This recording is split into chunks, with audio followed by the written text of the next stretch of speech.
What's up, Frog Fanatics? We're back for another episode of our deep dive series. This time, trying to take a look at how Dimir Oculus can kind of close the door on Temur Breach, give you a fighting chance if you're running into it in one of the RCs coming up.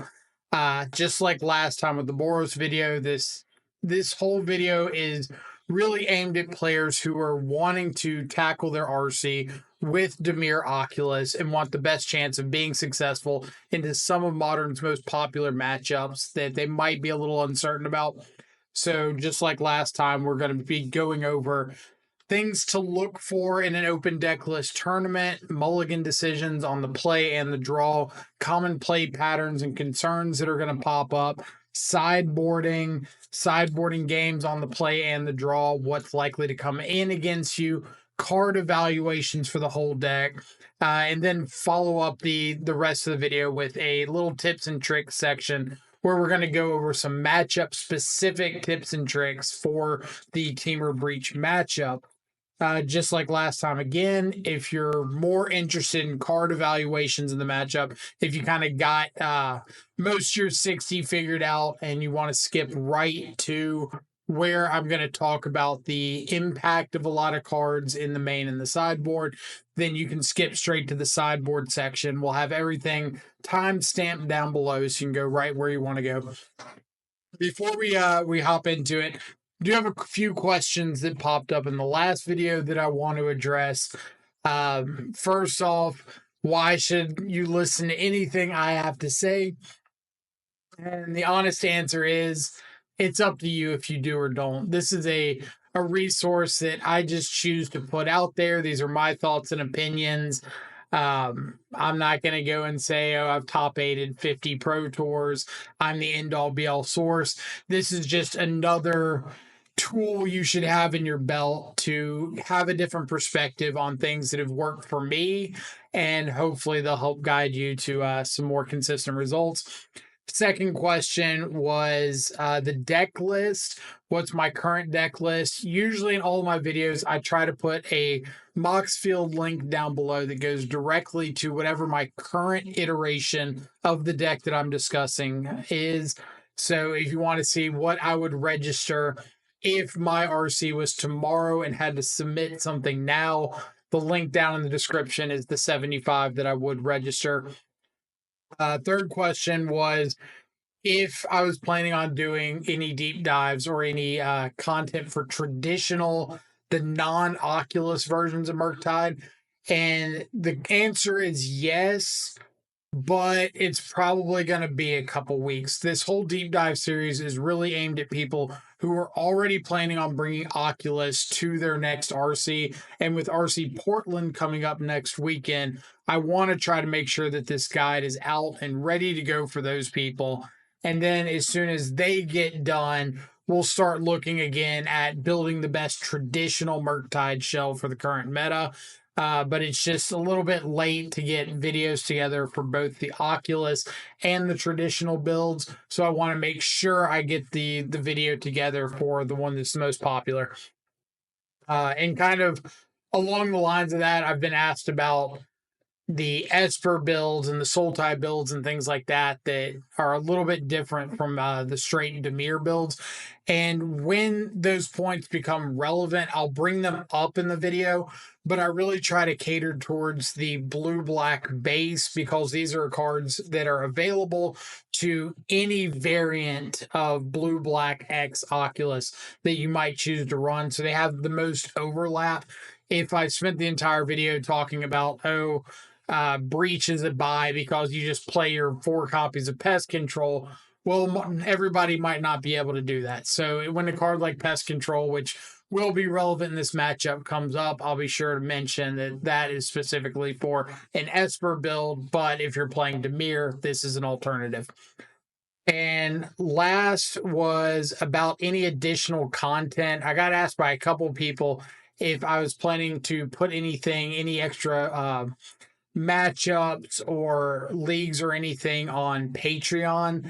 And the answer to that is no, I don't use Patreon. I have all the respect in the world for the people who do charge for content. I personally don't believe like I'm consistent enough with content or do anything groundbreaking enough to warrant charging anybody. So all of my content is freely available right here on YouTube or live on Twitch. If it's not here, if it's a discussion. It's often being had in the Control Freak Discord. There's an invite to that down in the description as well if you want to come talk about the list. But one of those places, completely free, more than welcome to come check out, ask any questions you want.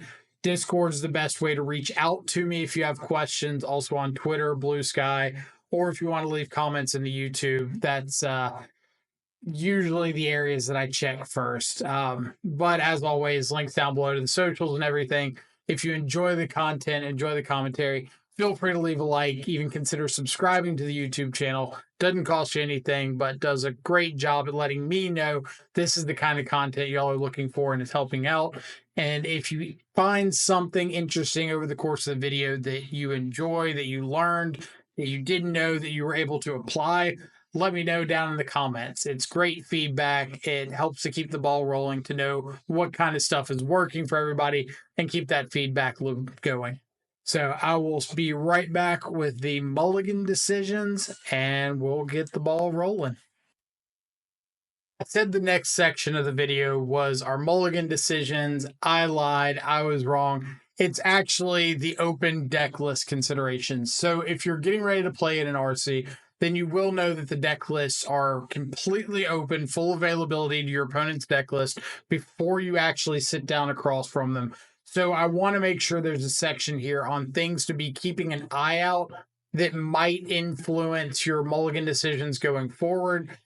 Things that you might not think about keying in on that can play a big part on how the matchup plays out.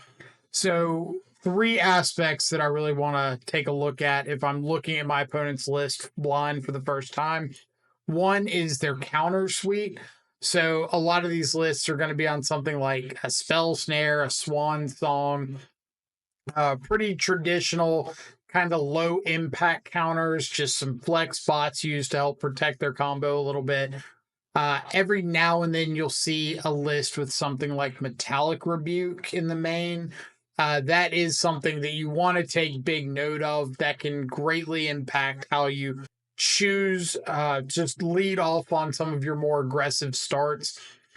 The second thing I want to keep an eye out for is the removal. We see in the case of a list like what's on screen, Unholy Heat, Flame of Anor, not always Flame of Anor in the main. Sometimes it is, sometimes it isn't. But usually some combination of those two. And then the third thing, the kind of kicker to me, is whether or not Aether Spellbomb is present. So there are some lists that have Spellbomb, there are some that don't. And most of this is going to be geared towards the Temur variants. There are 4-color variants running around with things like Prismatic Ending or Teferi. I'm really going to focus on the Temur options. Those 4-color are a little bit trickier because it's a little tougher to play around things, but their trade-off on their side is a little bit lower combo consistency, usually cutting something like a grinding station, a little bit trickier to protect combo, some of that interaction lost. So I'm going to key in on the more consistent, more results-oriented variation, which is Temur. But yeah, counter suite, whether or not Metallic Rebuke is present. The removal suite, whether they've got Flame of Anor or if they're just sitting on like a single Unholy Heat, maybe 2 Unholy Heats, if they're up to 4. And whether or not Aether Spellbomb is present. And the Aether Spellbomb, really important because you need to know if they have a way to tutor up removal off of their Urza's sagas and time some of your plays like going in on a frog or hard casting an Oculus around your opponent's ability to immediately interact with that threat. You don't want to tap out, hard cast an Oculus, try to gain a significant board presence, and then have your opponent just untap, make a construct, go get an Aether Spellbomb, bounce your Oculus, and now the board's been reset. So that's about it for the list considerations. Now we actually will jump into the Mulligan decisions for the play and the draw. All right. So you've seen your opponent's deck list, you found your table, sat down, rolled the dice, you won. Now you're shuffled up, presented, ready to go. What are you looking for in your opening hand?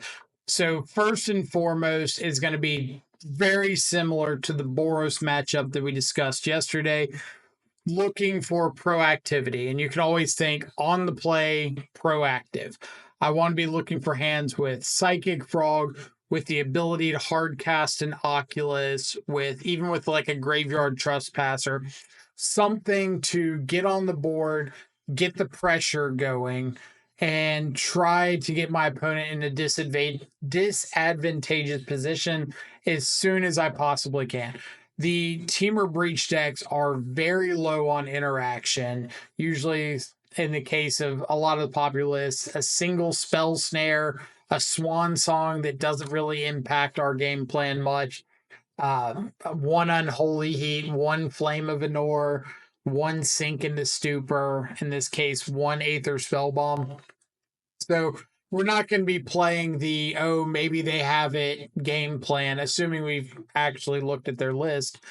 We're going to be playing the get out on the front foot game plan, where against Boros, Abhorrent Oculus is one of the best threats that we have available because it's a big flyer.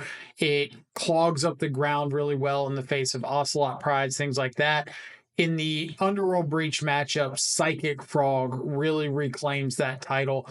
Coming down a turn sooner, being able to attack profitably into Imries or Tamios, and then being able to close out the game by flying over the Urza Saga tokens if it gets to that point is a very big deal. But also the card advantage that Frog provides by helping you to find those extra counter spells or spell snares, force negations to help stop Underworld Breach when the game does come to that point, if your opponent's able to stay alive long enough.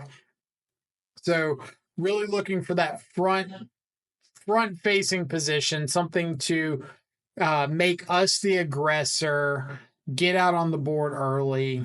Like I said, Psychic Frog, quick casting an Oculus on turn 3. So like Oculus plus Thought Scour, a couple fetch lands, something like that. Graveyard Trespasser. The second thing we're really looking for is Spell Snare or Force Negation. Now, Thoughtseize is a really powerful card in the matchup, and I wouldn't fault you for keeping a hand with Thoughtseize and a threat, but you do have to understand that their deck, the Temur deck, is built around the idea of, oops, I top decked an Underworld Breach and I won. So you do need to be able to interact with that aspect of the deck. If you can't, there's always a chance that they can find a win out of very little resources. So the last thing you want to do is Thoughtseize into Frog, into throw your hand down, get a couple hits in, and your opponent just goes, oops, I drew an Underworld Breach, resolved it. So as long as you've got a proactive threat, the only thing you care about at that point is stopping your opponent from combo killing you. And there's a little more nuance than that, but we'll get into that after the rest of our decision. Finally, hands with Thoughtseize, hands with Fatal Push.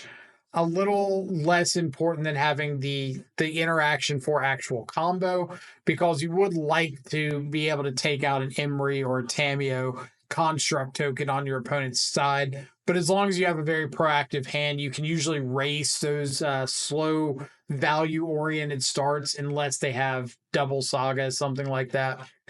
But the interaction will usually come as you get your threats rolling. What you want to have in that opening hand is the ability to stop your opponent from getting that first value piece if you're not going to be countering something game ending in the first few turns. So from the Temur side, getting out on the board quickly with a Tamio or Imri allows them to accumulate more resources, clue tokens to draw cards, or to make constructs bigger. Imri to buy back things like Soul Guide Lantern or Mishra's Bauble to help find some more cards. So answering that early is nice. It's not an absolute necessity as long as you have the combo finish locked up, or you find a piece of removal eventually for construct tokens, so I do put it a little bit lower on the list than the automatic I win button, which is Underworld Breach and not having an answer to it. But for the most part, proactivity, be aggressive. I don't usually like using the phrase make them have it, but in a matchup like Breach, that's really what you're doing. You're playing out your frog early. You're pumping a couple cards into the frog. If they don't have Aether Spellbomb, then I'm going aggressive, super aggressive into that frog.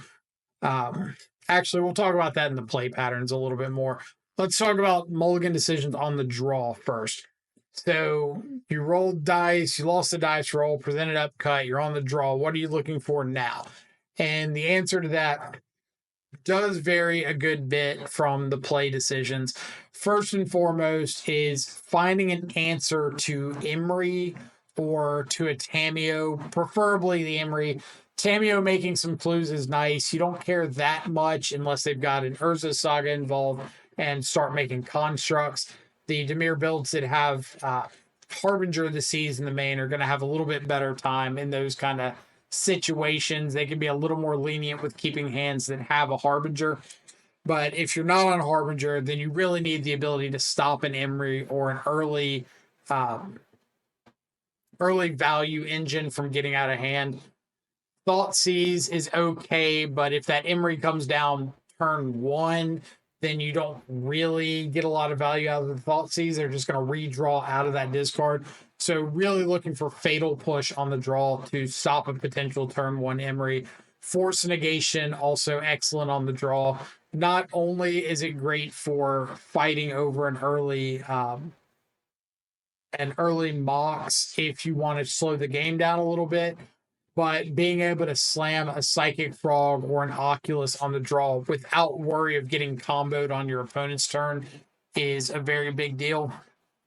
Because you're probably going to have one of those turns, turn 2 or 3, something like that on the draw, where you've got to go shields down to get some sort of pressure on board. So already having an answer in hand to fight over that shields down turn is a really nice piece of tech to have.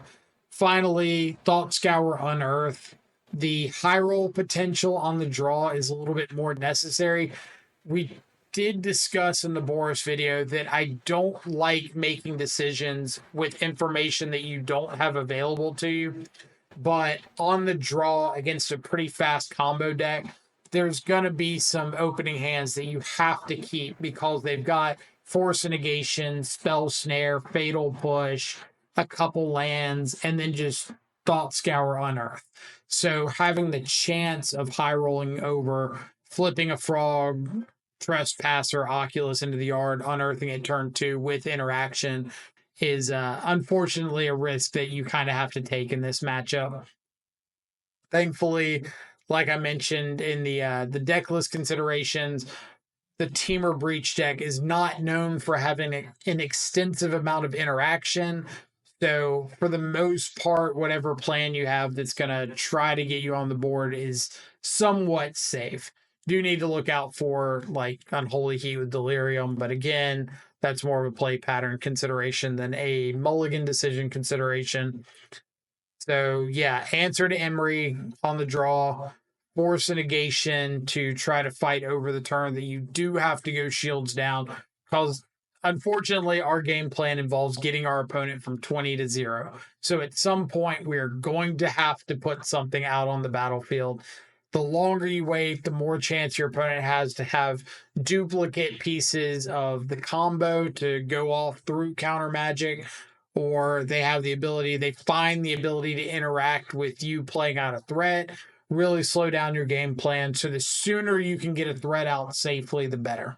Sometimes that'll involve Thoughtseize on 1, Frog on 2, but just getting out of the battlefield, Force Negation helps protect that tremendously. And then 3, the Scour Unearth high roll, just again to try to have a chance to get something out on the board if you don't naturally have a threat and you've chosen to keep a hand that's got all of the interactive pieces that you want. Yeah, that's about it for mulligan decisions. Let's get into some of the play pattern stuff.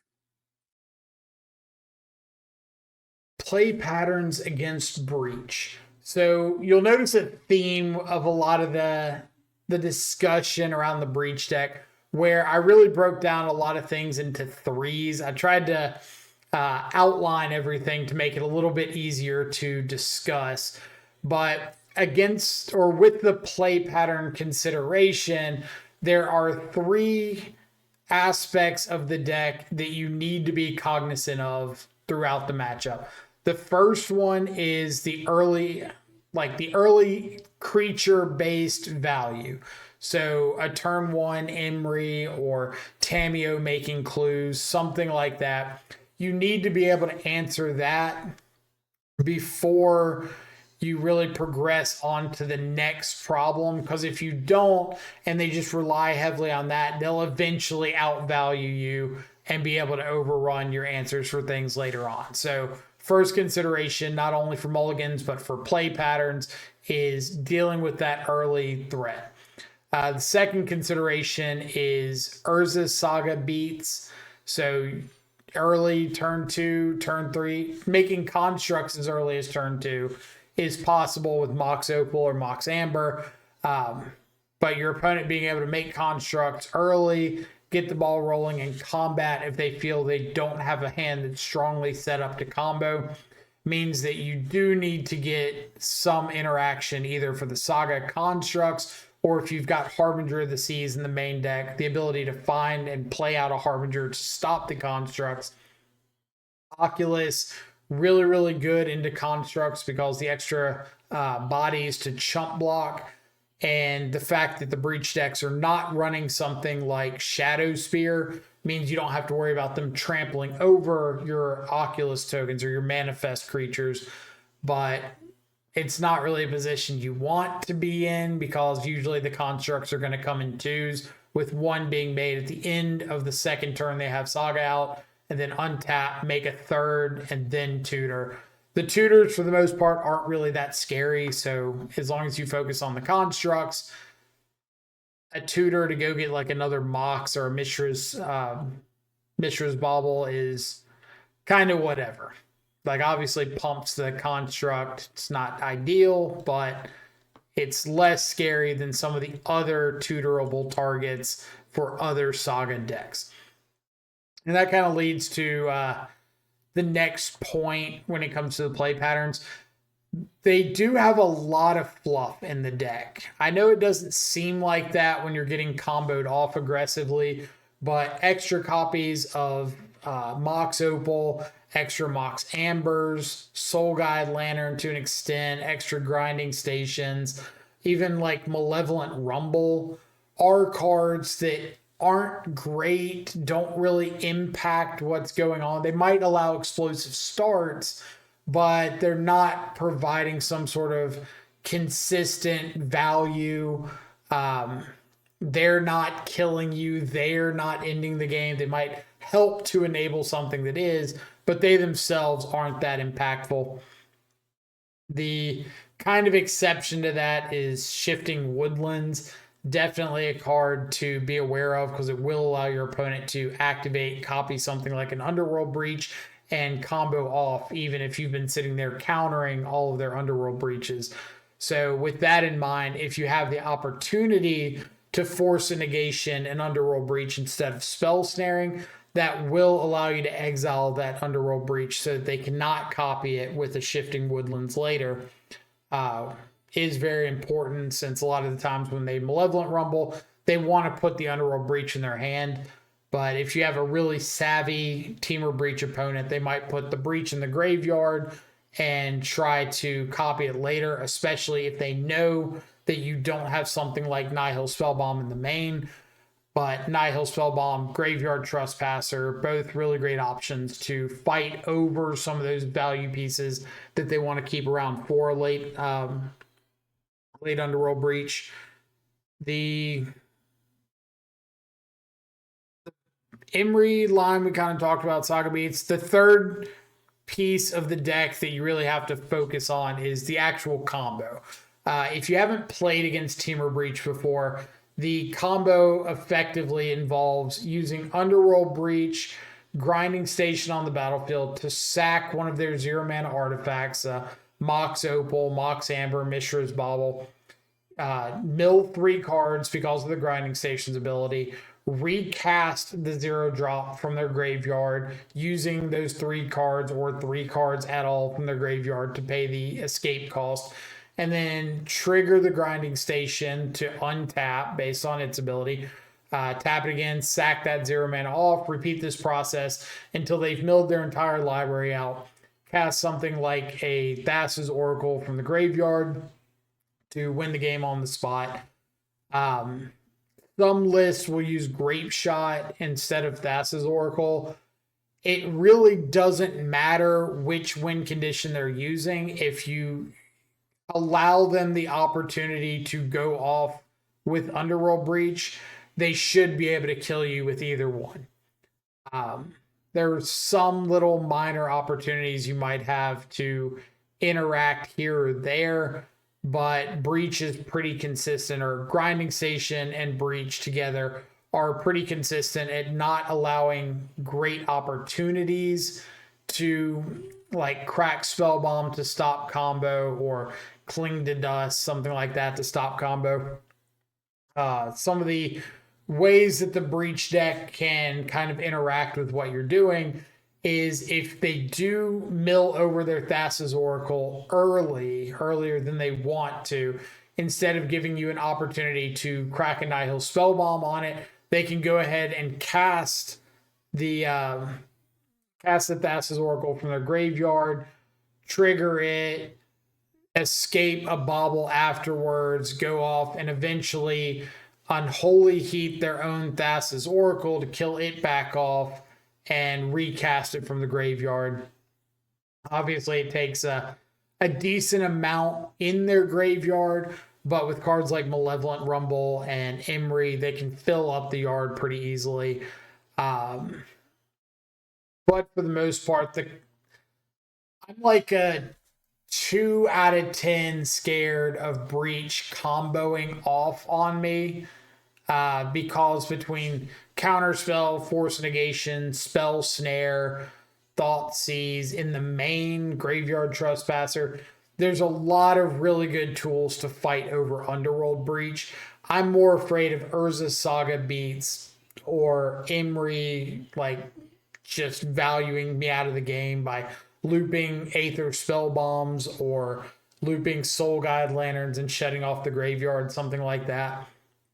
So that's usually why I bring up the combo last, is I do think we just have naturally a good amount of tools to take them off of the combo or make them less reliant on going for it, because there's a decent chance we've got interaction to stop them. On the draw, most of the patterns are the same. The only real difference is that turn 2 or 3 window when you're really wanting to jam a threat. Force a Negation when you play a threat, or Thoughtseize the turn before you play a threat, is really nice for making sure you're not just going to play something and die immediately. There's always the chance that your opponent's going to top deck something.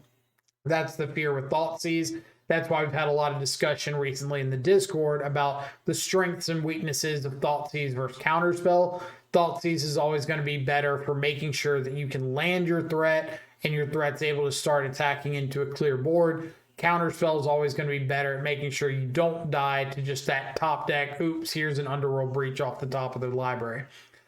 Force Negation does a good job as a substitute for Counterspell, or like Spell Snare. In that top deck situation, we don't really have options that are good substitutes for Thoughtseize. You could say Dreams of Steel and Oil, but doesn't hit Underworld Breach itself. But for the most part, we kind of got the top deck Breach covered. We really just don't want to die to the Saga Beats or the early value out of Imri or Tamiyo. Tamiyo can flip in the deck. Not as consistent as dedicated Tamiyo decks. They don't have that many ways to just draw a card outside of Bauble and like maybe some Preordains, maybe Flame of Anor. But it is a possibility that you need to be aware of. Any other play pattern things? I would be aware if you're playing Harbinger of the Seas in the main, and I will say that I'm a little less excited about Harbinger of the Seas in general in an open deck list event, but there is a lot of benefit to Harbinger in the main if Breach is on your radar.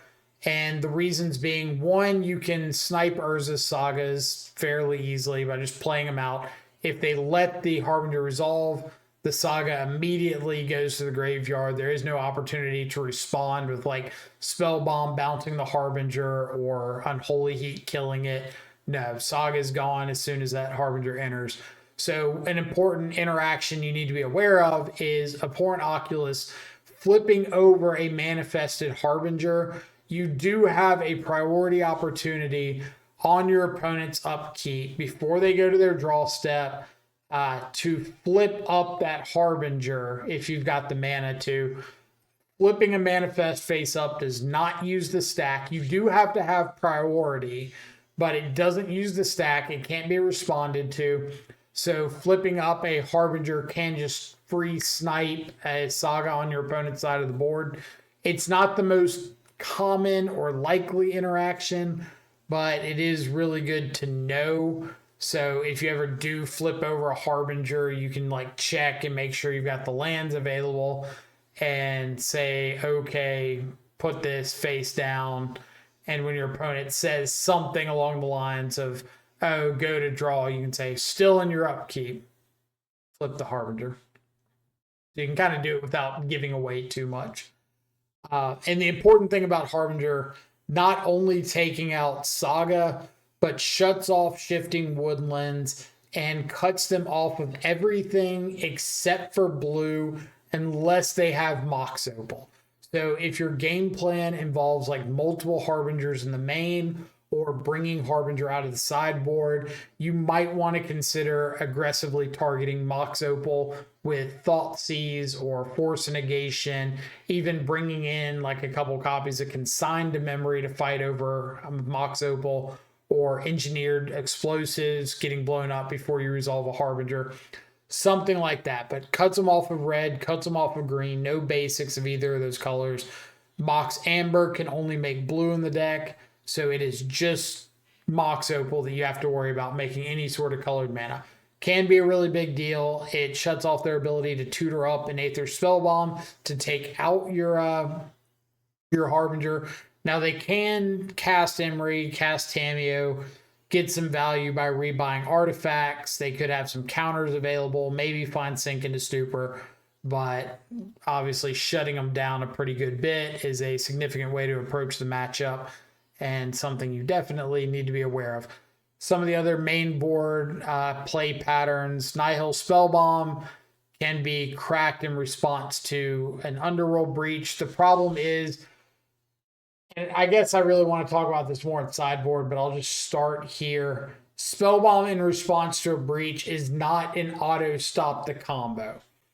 It's good.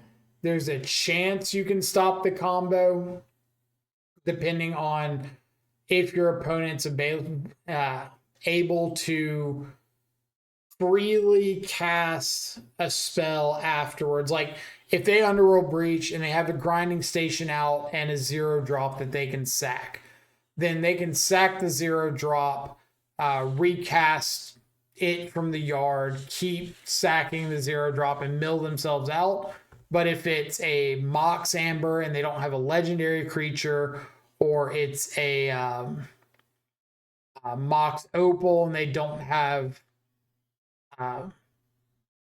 Metalcraft or Bauble, they can't actually net mana off of it. That being said, with any of those, they can eventually run into like an Emery, use the Emery to fill up the yard or mill over 4 more cards and possibly find like an Amber off of that to make mana. So it becomes a risk situation. It's not a guaranteed win because they could mill poorly with their Emerys. Or if you want to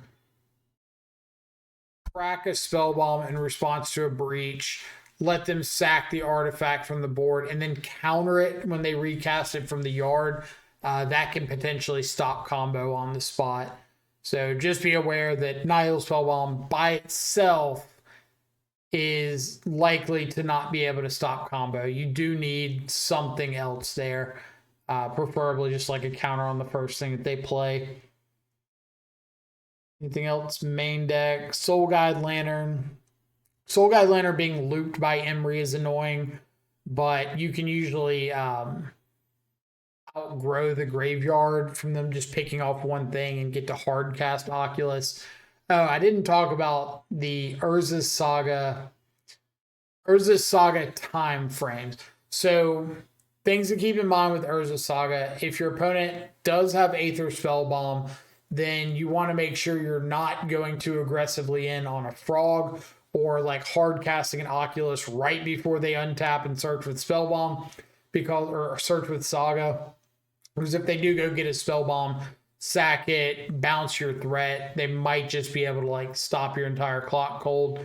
If my opponent doesn't have a Saga out, I'm really likely to start aggressively going in on Frog earlier. So maybe I'm ditching 3 or 4 cards the first time, getting a hit in with Frog, so that if they do find a Saga, I can ditch another card or two and just fly the Frog 2 turns in a row and hopefully get through for lethal, instead of giving them the opportunity to get to that Saga pop, go get a Spellbomb, bounce the Frog, and just completely reset it. Same thing kind of with Oculus. If I can hard cast an Oculus before they have a Saga, I want to do that. If I wait, then there's a chance that I hard cast Oculus and they just go bounce it and I can't recast it. So be aware that you're not going all in on one of your threats if your opponent's like got a Saga out. I know you think Saga, I got to close the game out, I got to get them dead here, or they're going to outvalue me with Saga tokens. But if they go get a Spellbomb, then you're not closing out the game. So all you did was waste a bunch of cards. If they do go get a Spellbomb like early, or you didn't go in on the Frog and they go get a Spellbomb, then try to just get the value draws while you can. Like maybe throw 1 extra card into Frog, maybe 2, get a couple poke shots in, draw some extra cards, but just don't go all in on it unless, of course, they tap out and you can safely go in on the Frog. But at that point, like drawing a few extra cards is more important than the damage. So that's about it for the play patterns. Let's get into sideboarding. All right, so sideboarding in the Breach matchup.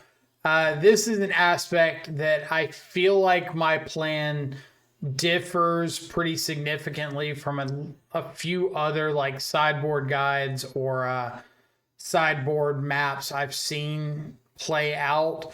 So if you're a bigger fan of like the more traditional sideboarding plans, I would absolutely say go with what you're comfortable with. But if you want to hear a few more out of the box takes, then hopefully this is a good one for you. It gives you a few extra options to think about. First off, from the Breach side, what can we reasonably expect them to be bringing in for us? And based on this first list I ran across, which I've gone through a few lists here and there, trying to get a reasonable idea of like the aggregate Breach sideboard guide or sideboard feel. The things I think are likely to be coming in, maybe the extra copy of Unholy Heap, but it's not the greatest if they're expecting a bunch of Nihil Spellbombs. The Mystical Dispute for sure. Flame of Venor for sure, because it does kill Oculus, can flip a Tamiyo, which is a little problematic for us. It can draw a couple cards, give them some sort of card advantage. Spell Pierce to help protect the combo. I don't really think Nature's Claim or Besage's where they're going to be. I think those are more for ley lines or like Rest in Peace than they are for Nihil Spellbombs, since we can always crack ours in response. And Pithing Needle. I always see Breach players bring in Pithing Needle to try to name like Spellbomb or Frog or something. Usually they end up naming frogs. We have a frog out, and then I don't know. I'm not super sold on that one out of their end, but I see it brought in a lot, so it's something you need to be prepared for. Jace Wielder of Mysteries is also one that comes in. This is like their alternate win condition to Thassa's Oracle against decks with Surgical Extraction. So if you wait for them to try to go off with a Thassa's Oracle, you Surgical it, then they could flip over a Jace later, recast it, and win with a Jace draw. So keep that in mind if your plan involves surgicaling Thassa's Oracle. But we'll go into that a little bit more in a bit. Things I expect them to board out. Haywire Might, not very exciting, so it's probably getting the cut. Some number of the bad interactive spells. So, like, if they're not bringing in the extra Unholy Heat, they're probably cutting the one that's in the main. Trimming on something like Mox Amber. Higher likelihood that their creatures aren't sticking around. Subsequently, maybe trimming on Grinding Station because they're a little less all-in combo against a deck that's just full of counter magic.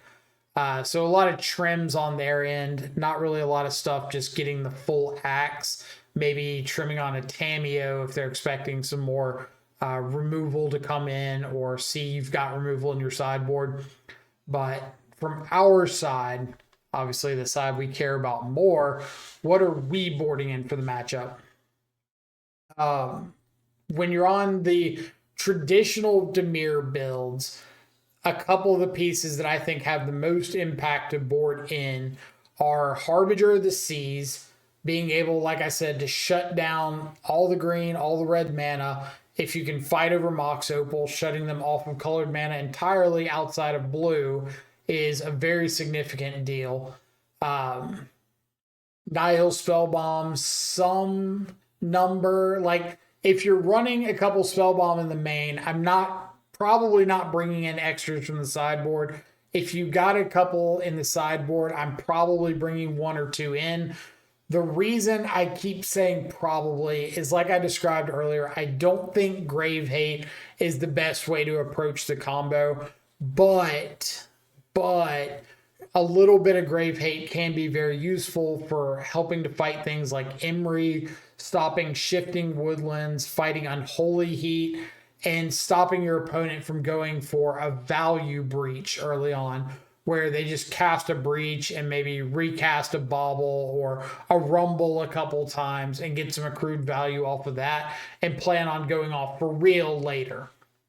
So an early spot popped Spellbomb can just shut your opponent off from like using up those early breach, might get one stuck in hand or two stuck in hand and give you a little bit of extra breathing room.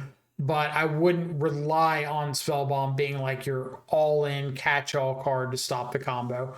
Engineered Explosives, good against the Saga plan, bad against combo and the value plan. So if your opponent is showing that they're more willing to keep hands with Saga or more willing to go all in on making constructs, then Engineered Explosives is a really good piece to have against those.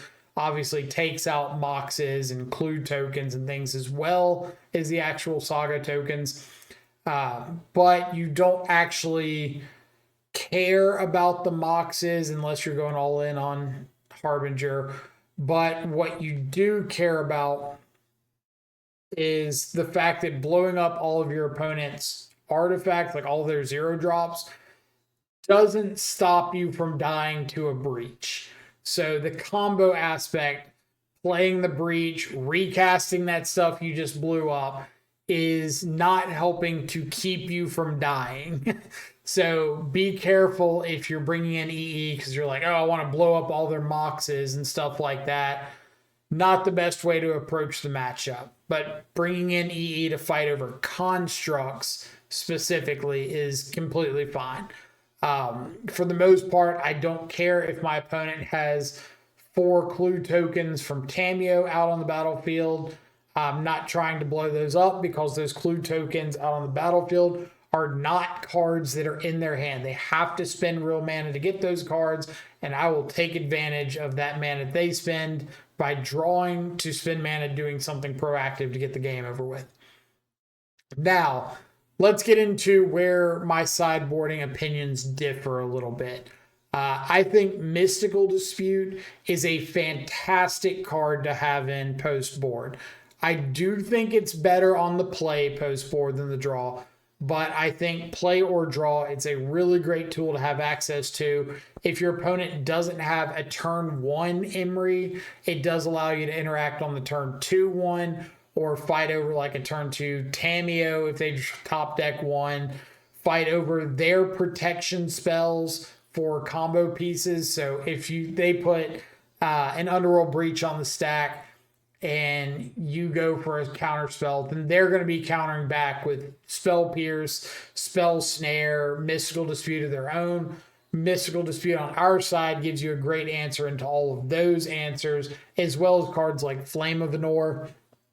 You can also use it to just like bad mana leak a top deck Breach or Rumble or something late. So it has a little bit of flexibility, but mostly it's a really good answer to their answers to what we're doing. Because a lot of times when they're relying more heavily on the Saga plan, they do have to trim a bit of combo, slow down a bit, be more reactive or more interactive. And Mystical Dispute is fantastic in those interactive wars. It's also a great way to power through a Harbinger of the Seas. So if you have a Harbinger on like turn 4, if you have a Mystical Dispute in hand, you might not want to play out the Harbinger on turn 3. Wait till turn 4, play it out, protect it with Mystical Dispute if they go for a Flame of Venor, or if they try to Mystical Dispute it on the stack, something like that. Protection for your ability to stop them. Stern Scolding, I also think, is really good. I know they're cutting Haywire Might post board, but Tamiyo and Emery early are both really good value pieces. Now, I will say I'm bringing in Stern Scolding on the play. I'm probably not bringing it in on the draw because I have access to Mystical Dispute. But on the play, definitely bringing it in, really trying to fight over that turn 1 value threat. Consigned to Memory, probably not. I don't really care about the ability of Saga to go tutor something up. They can be a little bit annoying with the constructs. So if you feel like you're losing to the constructs more often, I do not fault you for bringing in a couple copies of Consigned to Memory just to counter the ability of Urza's Saga to make constructs when they put that second chapter trigger on the stack. But I would not counter their search ability. I would just counter the ability to make constructs. Other uses for Consigned to Memory: if you feel like you've got a lethal attack set up and the only thing that stops you is them getting an Aether Spellbomb, you can fight over the Saga ability to get that, or just counter a Spellbomb off the stack. You can counter a Tamiyo flip trigger if that's something you feel like you're going to have trouble with. You can counter an Emery ETB if they like exile their graveyard to cast an Emery off a Breach to stop them from milling more cards and continuing on with the Underworld Breach. None of those are fantastic primary uses for Consign, but if you're bringing the card in anyway, it's good to know a few extra interactions that might help out. Things that I'm boarding out against the Grinding Station deck. Usually I'm keeping in most of my Unearth Oculus package. They really don't have much grave hate. They just kind of run off the fact that they can tutor it up with Saga. But you know if they have the ability to tutor it up. You know how many chapters the Saga is on. You know the time frame for them being able to tutor up a Soul Guide Lantern. So you don't have to play into that too aggressively. Or if you think you can beat it, like if it's turn 3, they just played out their Saga, you can probably go for Frog Discard Unearth right now and feel pretty safe. I don't think I've seen Grinding Station lists running stuff like Surgical Extraction. So if you can get the Oculus in the yard, you have the Unearth, and they don't have a Soul Guide Lantern on the board, you're pretty safe going for the Unearth there. Stern Scolding likely coming out on the draw Again, just like I said, bring in the extra copies from the sideboard. I really want it on the main, or in the main, on the play, to fight over the creatures early. But on the draw, I'd rather rely on the removal spells.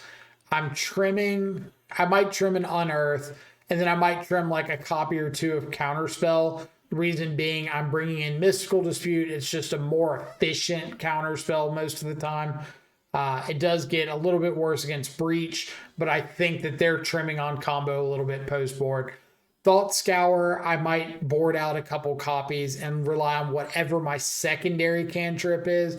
Usually your secondary cantrip, whether it be Preordain or Consider, is a little bit better into Grave Hate. Allows you to see more cards and have a little more influence over what you're drawing, where Thought Scour is more about filling up your yard, trying to hardcast Oculus, or find a target to be able to unearth. Either way, against decks with all-inclusive Grave Hate like Soul Guide Lantern, I'm more likely to rely on my cantrips that are allowing me to dig a little bit better than the ones that are just filling up the yard, because you run the risk of your opponent popping the Soul Guide, exiling everything. So my sideboard in, sideboard out plan with a list like this would end up being something close to Harbingers coming in. And got to move stuff around a little bit. Harbingers coming in, 1 or 2 copies of Spellbomb coming in, EE, Mystical Disputes, say this is on the draw, and boarding out some stuff like a copy of Thought Scour, a couple copies of Unearth, Counterspell, maybe the second Counterspell, a Stern Scolding. And then if I want to look at like trimming an Oculus, if I see a couple copies of Grave Hate, I can. If not, I'm just going back to like another cantrip to fill out the 7. And then on the play, if I'm boarding in the Stern Scoldings and like keeping the extra one in, I'm probably trimming an extra copy of Counterspell just to be more proactive, because I'm probably not casting this Counterspell until turn 3 or 4 at the earliest. Assuming I go turn 1 interaction, turn 2 threat, or turn 3 threat. The Counterspell is just like a little bit more inefficient at that point.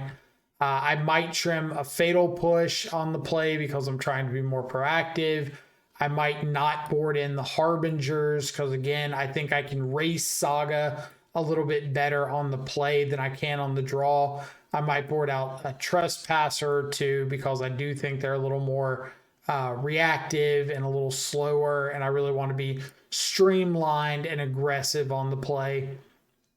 So something like that to sideboard. And really the name of the game is just sticking with the plan of being proactive on the play, and on the draw doing my best to interact with their first threat so that I can move on to the next stage of the game, which is not dying to construct tokens. So let's get to some of the post-board gameplay patterns, and we'll pick it up there. All right, I realize I didn't talk a lot about variants other than Dimir during sideboarding, so I do have this little interjection to mention those. If you're running Esper, then obviously you've got pest control in the main. You're a little less dependent on things like engineered explosives out of the board. You can bring in Harbinger of the Seas, though you do have to be careful of your sequencing with needing white for pest control, and Harbinger probably cutting you off white mana. You can cycle your pest controls late, but it is an interaction to keep in mind. But if you don't run Harbinger, pest control, obviously good. Stony Silence out of the board is a really great card to have access to. Stops all of the artifact activations on their side. Does not help you against Saga Construct, so you do have to be careful of that. And they do have a pretty extensive amount of artifact and enchantment destruction that they're bringing in. So Besageu's, Nature's Claims. They've already usually got some number of bounce effects in the main, like Sink into Stupor. So it's not an auto win if you resolve a Stony Silence, but it is a pretty good card to have access to. If you're running Sultai, Pick Your Poison to fight over Urza's Sagas is really nice. And Collector Oof can be a fantastic piece of tech out of the sideboard. It gives you the same artifact shut off as Stony Silence while also being unearthable, which means you can be more aggressive with your Thought Scours. Since they kind of act as like two new cards to potentially find an unearthed target to get back a Collector Oof. Just make sure with either of those options, Oof or Stony Silence, you fetch up your white mana early so you don't accidentally Thought Scour it over. The other options, if you're in Dimir that I didn't bring up, Dolthy Voidwalker is a card that's really been floating around some of the discords recently. As a piece people are really wanting to try for the Breach matchup almost specifically. It's fine. Like you get to keep attacking, which is really good if you're in a board stall. Exiling the cards is really nice. They don't have a ton of removal for it, like 2 or 3 Unholy Heat, some number of Flame of Anor. So if you can get it down and protect it, it's perfectly reasonable. Just as always, it can get outraced by something like Urza's Saga. So don't windmill slam your Dolthy and be like, oh, I win. Opponent doesn't have a graveyard anymore. You can still absolutely get beat down with Urza's Saga. And of note, cards like Malevolent Rumble that I think Rumble says reveal the top 4 of your library. But if any card says like mill 4 and choose one from among them to put in their hand, they still get to do that through a Dolthy. But Rumble says reveal the top 4, pick one, put the rest into your graveyard. So those extra ones would go into exile. Yeah, I think those are the only. Oh, Spreading Seas. Spreading Seas is a card that I should have in my list down below on Moxfield that I have been really impressed with lately. It's a mana cheaper than Harbinger for interacting with Urza's Sagas, which is a pretty big deal when your opponent has access to things like Mox Opal, Mox Amber, and they might be playing Urza's Saga earlier than scheduled. Sometimes Spreading Seas can snipe a Saga before they're able to make a third or second construct in Tutor, where Harbinger will let them make both of those constructs and Tutor. It also gives you an extra out to Shifting Woodland to stop your opponent from being able to copy like a Underworld Breach in the yard and combo off if you've been interacting.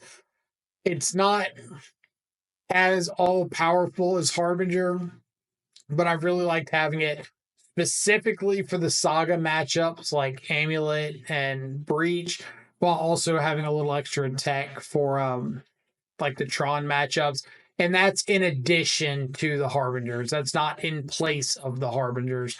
So just if you're wanting a little extra hate for Saga specifically, Spreading Seas is one I've used recently. I've had good success. I've enjoyed playing it. It has done what I wanted it to do. So keep that in mind if you're looking for a little extra tech. Okay, so now we can get into more of the play draw disparity play patterns that come up post board. A couple of these will apply to game 1 depending on your deck configuration, but most of them are specifically to sideboard games. Thankfully, the Breach deck is not a deck that's overly sideboarding against us. So most of the deck configuration is going to be fairly similar games 1, 2, and potentially 3, which makes it a little bit easier on our side. We don't have to worry about too many crazy interactions after sideboarding. Instead, what they're going to be looking to do is focus less on combo and more on Urza's Saga beats or accruing an extensive amount of value with Imri or Tameo. So those are kind of where we need to focus our attention. We're not really giving up equity against the combo post board, but we're not really adding a bunch of extra aggression to stop it either. So shifting focus, some of the key interactions Harbinger of the Seas becoming a strip mine for Urza's Saga, obviously very relevant. So you want to set that up, being able to wait until the turn they play a saga and play the Harbinger immediately after, so they don't have a chance to, say, Opal, Unholy Heat it while it's just sitting around on the battlefield is a big deal. So what I mean by that is if your opponent's got something like Mox Opal, you didn't fight over it, you chose not to fight over it, and they play out a couple lands, you don't want to play your Harbinger early because you run the risk of your opponent just making red, unholy heating your Harbinger, and now they can play their Saga freely. But if you wait for the Saga to come down and then you resolve your Harbinger, then they can't respond with kill it. They're going to lose the Saga. I think I talked about that in the game one interaction, but wanted to reiterate for the post board. Thoughtseize is good on turn one. It's a lot better the turn before whenever you're going to play your threat. And the reason for that is they're not comboing on turn one. You have a lot of interaction for their turn one plays, especially like on the play. You don't really want to spend that Thoughtseize on something that is going to be irrelevant 2 or 3 turns down the road. You really want to save that Thoughtseize for like the turn you're going to play a Psychic Frog, or the turn you're going to unearth an Oculus or whatever, so you can make sure that your opponent doesn't get to untap and immediately combo off. I think people kind of see turn one Thoughtseize and they're like, oh, cast it. I got a Thoughtseize now. I need to resolve this Thoughtseize. And most of the time it's just not really on something that matters. You end up taking an Underworld breach and they didn't have the pieces to combo, or you take like the turn one Tameo and you're sitting there with double Fatal Push in hand and you want to resolve a turn two Frog, but now they've got a Mystical Dispute because you rushed for that Thoughtseize instead of giving yourself an opportunity to cast it when you need to resolve something. The interaction that we've got is really, really efficient, really powerful. It makes a lot more sense to play your spells when you can utilize that permission instead of being too aggressive about like jamming your threats, jamming your Graveyard Trespasser on 3 because you have 3 mana while you're sitting there with a Mystical Dispute and a 4th land, or like a Spell Snare and a 4th land in hand. Just wait the extra turn. Don't risk your opponent being able to top deck a combo there.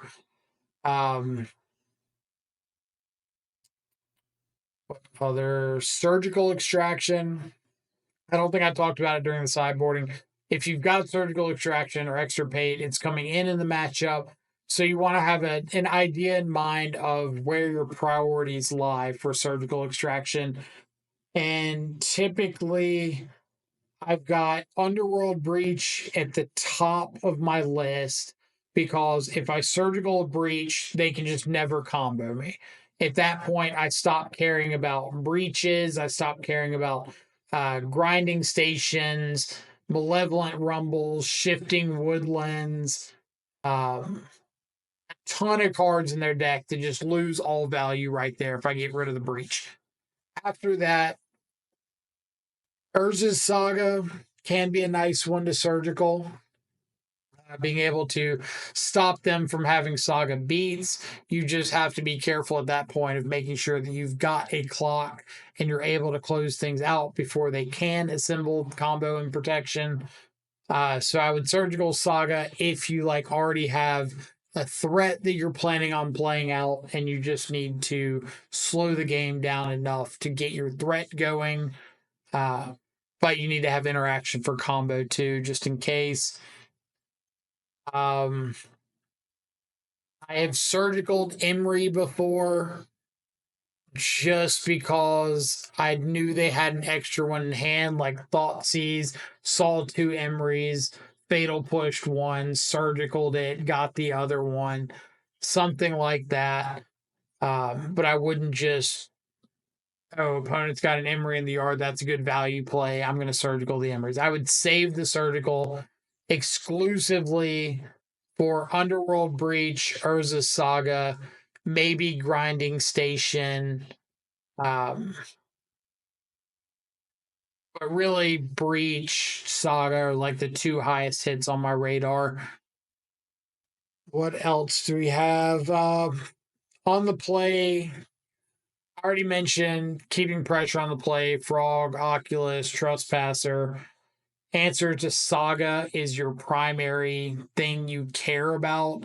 So Spreading Seas, Harbinger of the Seas, something like that. On the draw, your priority shifts to answering their first threat. Like I said, they're going to be gearing more towards the Saga game plan post board. So you need to worry more about playing into that and not allowing them to accrue exponential Saga value. And one of the easiest ways for them to accrue exponential Saga value is to find more sagas. So Tamio drawing cards, Emery, looping baubles or soul guide is the easiest, most proactive way their deck has of finding more sagas. And again, you don't want that to happen. So stopping that turn one play as soon as possible slows down their ability to keep digging for more value pieces and hopefully let you get a leg up on getting combat going in your favor and not letting things swing into their court. Some early sequences that you can interact with surprisingly well are things like turn one Tamio cast a Mox Amber. You can consider force negationing the Mox Amber if you've got a feeling that your opponent's got like another Mox and a Tamio to follow it up, because you do not want to get stuck in a big value race on the first turn of the game, especially if you don't have a fatal push on you. So I would prefer to counter the threat if you've got Stern Scolding, Mystical Dispute, but you can consider countering the Mox or Mox Opal, Mox Amber. Mox Opal, especially if you're going heavier on Harbinger. But I really do not encourage the counter the Mox play. I don't think it's very good, but sometimes you've got an opponent that like moles to 4 and they go land, Mishra's Bauble, cast Mox Opal, and you're like, whoa, force negation the Mox Opal. I don't want you to Emery right here.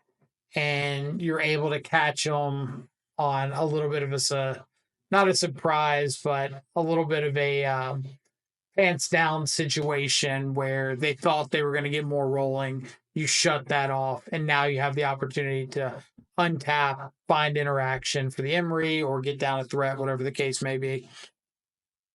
But that's obviously situational. I have had people ask about on the draw, if you keep a 7 with an Oculus and an Unearth, is it okay to go to your instep, discard the Oculus to hand size, let your opponent have their turn 2, go to your turn 2, land, Unearth? I would almost never recommend that, regardless of the deck. There are some scenarios where it can work out in your favor. This is not one of them. This matchup, that turn 1 and turn 2 of no interaction runs the risk of seeing extra cards with Emery, getting Tamio swinging or potentially flipped, or your opponent just having something like a Soul Guide Lantern or an Aether Spellbomb on turn 1 or 2 that just completely resets that game plan. It's too variable. Even if you have like a force negation in hand, I would not recommend doing it. But it's at least nice to address that that's a possibility. So finally, we'll get into the matchup specific tips and tricks, and hopefully that'll wrap up a good deck guide video. So our matchup specific tips, I've got 3 of them here that I think are pretty good. Mostly timing situations. If your opponent has got Pithing Needle in their sideboard, which just about every Underworld Breach deck should have Pithing Needle in their sideboard, it's always a possibility that they bring it in post board for Frog.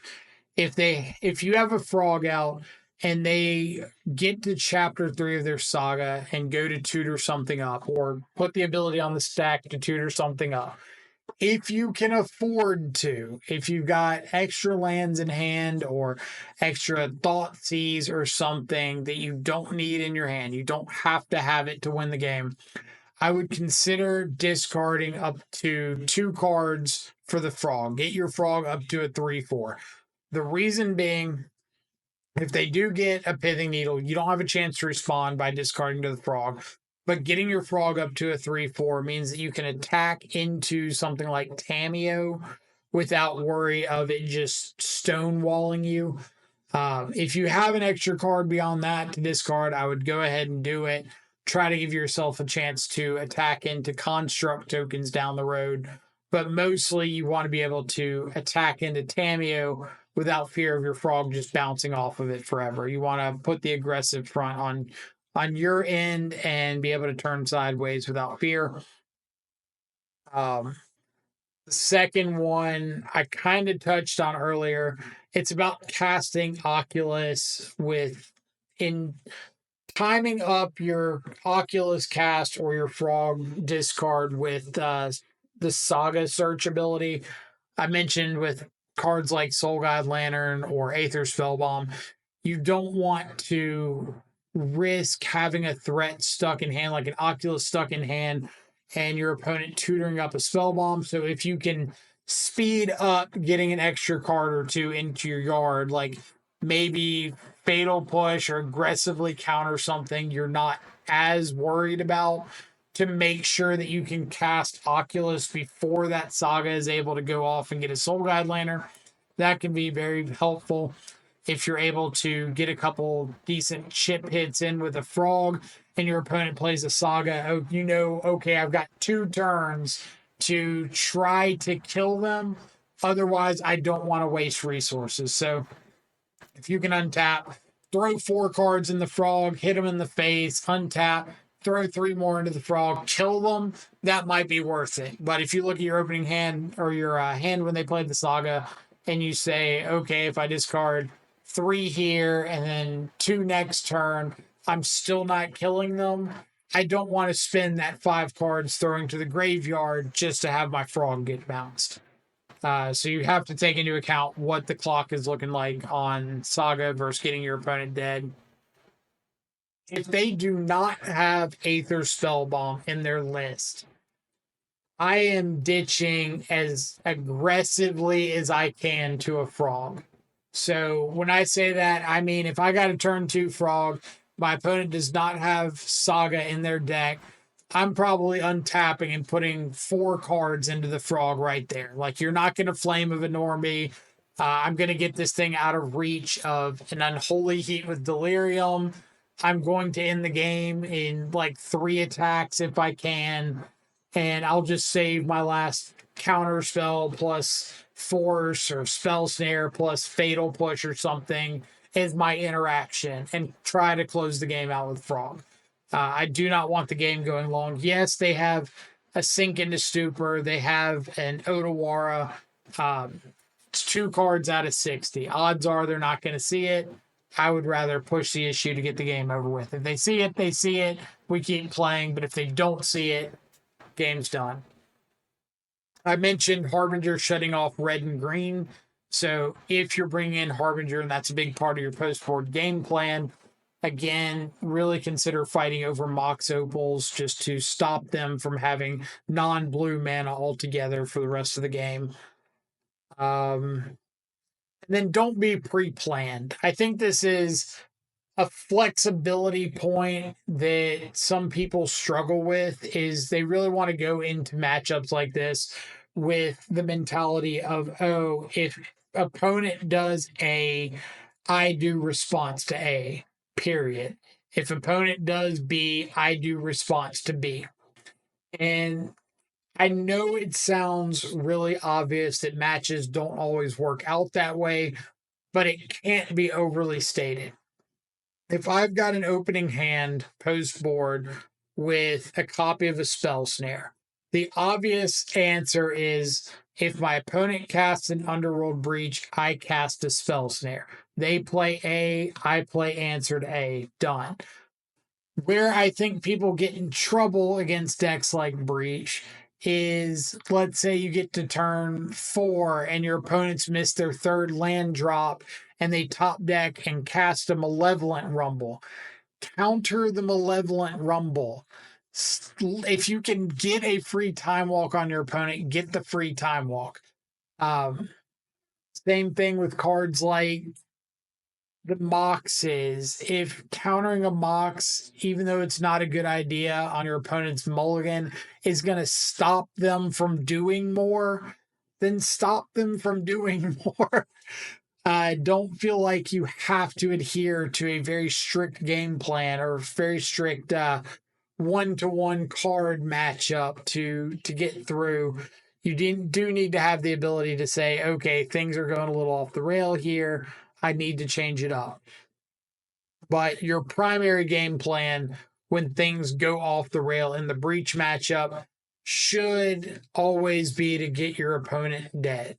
You've got Frogs, you've got Oculus, Trespassers attacking in as much as you can, unless there's construct tokens.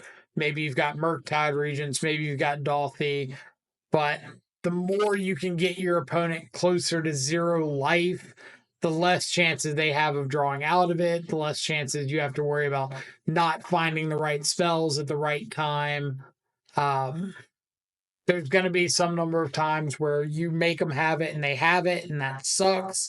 There's not really a lot you can do about it, but you're going to lose a lot more games to not being proactive and trying to sit back with a bunch of counter spells and losing to Woodlands on a Breach or triple Saga off the top than if you get out on your front foot, be proactive, get attacking, and try to get the game over with. So that's about all I got for this matchup guide. Hopefully some of the stuff that I went over here helps you find a way to get some more wins against Breach. I think that it is a very good deck in Modern, but I think Dimir naturally has a lot of really good tools to deal with it. It's just about utilizing those tools and not getting caught in the idea that you have to be so concerned with the combo that it shuts off your ability to act or react to anything else that's going on.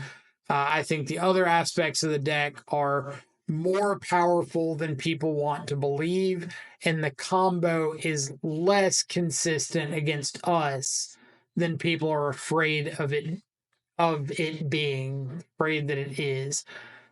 So a lot of the time, it's just going to be about accepting there are some things you cannot stop your opponent having the perfect rollout. One of the games on stream I had the other day, opponent turn 1 on the play on their side, played Saga, Mox Opal, Mox Amber, Mishra's Bauble, Tameo, Tameo off the Opal, Emery off the Amber, and Haywire Might off of the Saga. Played out their full 7-card hand, turn 1 on the play.